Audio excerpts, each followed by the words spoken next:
Money Vikings, welcome back. This video is critical to wealth building, and I'm going to explain why. Real estate investment trusts versus private real estate investing. Which one is better? Which one pans out better? Which one is the way to go to build wealth? It's actually a critical question because real estate in general as an asset class has built massive amounts of wealth in the world. And so it's one as an investor and as someone interested in building wealth and creating passive income streams, it's something that you really need to know about. And frankly, it's one of the secrets of the wealthy. I've worked in real estate for over 20 years, so I know a bit about it. And I've invested both in private real estate deals, crowdfunding through Fundrise, and also through real estate investment trusts. I am coming to the conclusion as to which one is best for me, in my opinion. And we're going to go through some of the pros and cons of each and explain what a real estate investment trust is versus private real estate and which one creates a better bottom line and a better lifestyle. So let's get right into it. So first of all, I want to encourage everyone, please like and subscribe to our channel. We are a new growing channel. We're an old blog. We have been blogging for many years about personal finance, investing, health, and wealth building. And we are venturing out into YouTube. And if you find value in these videos, we have a whole treasure trove now of videos on everything from investing in real estate to the stock market to all kinds of things about health and wellness that we are putting together to create a true wealth life for everyone. That's our goal. That's our mission. So please check us out. And if you get value, like and subscribe. So with that, let's talk about real estate investment trusts. What is a real estate investment trust? It's essentially a collection of properties that have been put together by a company, by a REIT. We call them REITs. And by setting themselves up as a REIT, they get certain tax advantages. But there's a caveat. They have to send 90% of their profits back to the shareholders. So these tend to be really good for people looking for income. So later in life, when people are trying to create passive income machines, as we talk about a lot, REITs, I think, are some of the best. And there's a lot of great resources out there about REITs. And I'll put some of those links down below. I'll also put them in our blog at truewealth.moneyvikings.com. Hey, also consider signing up for our newsletter. If you go to our blog here, there's a section here where it says free weekly investing newsletter. Just type in your email address and you'll get our newsletter. So it's just going to be more information for you to consider when you are on your true wealth investing and health and collectibles journey with us. Okay, so basically a REIT, it's a company that offers shares. So there's shares of these REITs out there. You can buy shares of them and they typically specialize. Usually you'll have them specializing in office or commercial, apartment buildings and housing, hospitals, shopping centers, hotels. Some of them do sort of like gambling type establishments, but it's all kinds of stuff. Public storage, some of them specialize in microgrids and energy projects like that, or solar. There's all kinds. And there's also the granddaddy of all of them. There's VNQ through Vanguard's, the Vanguard Real Estate Fund. And that's a mashup of all of them. It's a collection of the most powerful ones there is. That's a very simple way to own a piece of the real estate market, in fact. So this talks here about the IRS rule on income. One really neat feature of REITs is that the IRS rules requires the company to pay 90% of their income back to shareholders. So if you're a shareholder, you're going to get a pretty nice dividend. So let's talk about it. REITs versus hands-on real estate ownership. I've done both. They both have their pros and cons, but I'm starting to trend more towards really enjoying investing in REITs for many reasons. Hands-on real estate has its headaches and a lot of work. Sometimes it is not at all a passive investment, like REITs are always passive. But let's look at a couple examples. So let's say you invest in a $500,000 investment property. Okay, say it's a single family home. Nice middle class neighborhood. You put $100,000 down and you finance the remaining $400,000. Okay, don't get lost in the numbers. You'll see how this pans out. The $400,000 mortgage, that'd be a total cost with, let's say, an interest rate of 4 to 5%. I know it's a little low right now. They're more like high fives. But anyway, you'd be about $2,500 a month in expenses. Let's add another 100 for landscaping. Let's add another 100 for deferred maintenance. The house would cost you, the rental property, will cost you $2,700 a month in expenses to carry, okay? Well, let's say you rent it out for $3,100 a month, probably a pretty good amount for a single family home for a full house.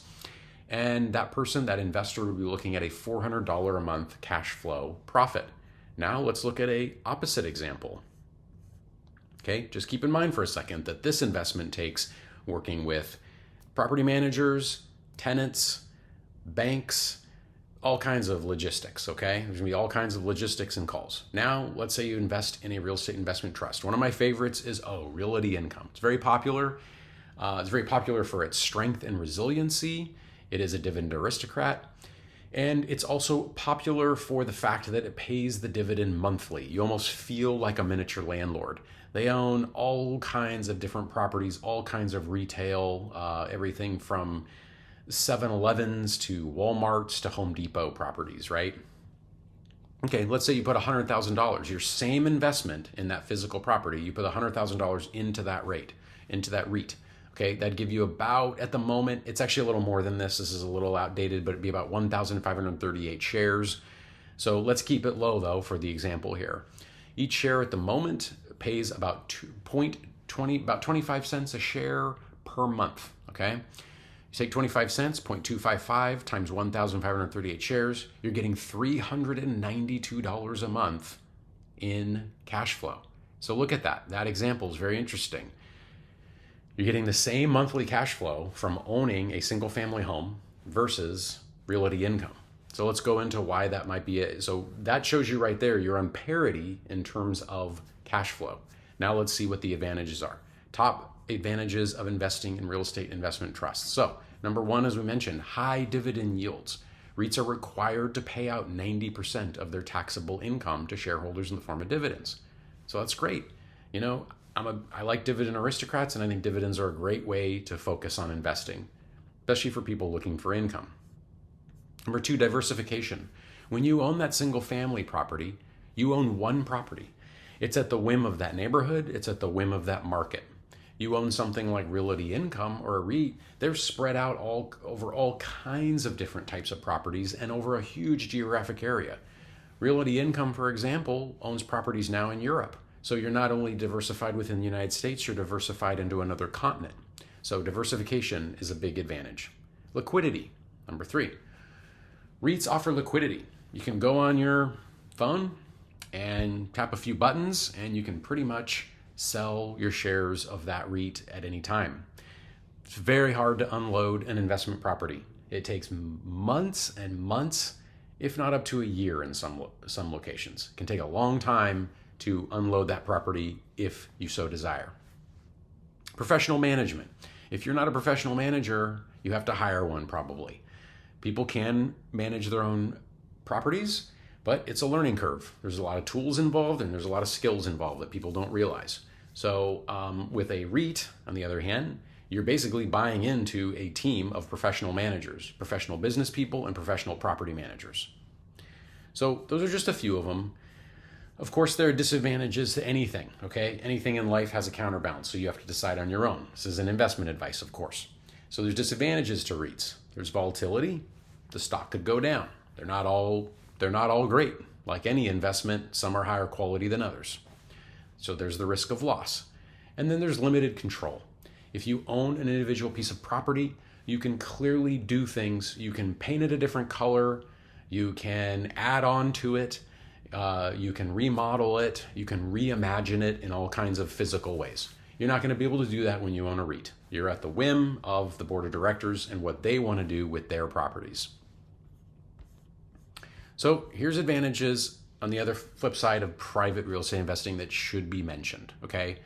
Private real estate investing does offer passive income, just like a REIT, except I would say it's not as passive as a REIT. So there's a little shade of gray right there. Number two, there's tax advantages to owning private real estate and property that you do not have when you own a REIT. Appreciation. When you own a REIT and their properties go up in value, you're really not going to totally be able to capitalize on that. Maybe on some large scale as the business does well and is able to borrow more money to buy more properties. But appreciation in a property you own, you can take out at any point. You can go to the bank, you can get a loan against it. You can also sell that property and take that equity if you want it. Leverage, I mentioned it. You can't go to a bank and leverage your shares of a REIT. You can go to a bank and you can leverage the equity that you have in your private real estate investment. Okay? So we have an article here too. Are you prepared for real estate investing? I go through a lot of the sort of checklists that you want to think about if you are interested in private real estate investing. And we also have a whole other video that goes through why invest in REITs, right? 90% back to shareholders, diversification, time-tested asset class, no property management, similar stuff. So check out our YouTube for that one as well. And there's other links as well. So those are some of the things to consider, advantages of investing in real estate investment trusts. Again, please like and subscribe. Thank you very much for tuning in, and be good to yourselves and be good to each other. And we'll see you all on the next one. Thank you.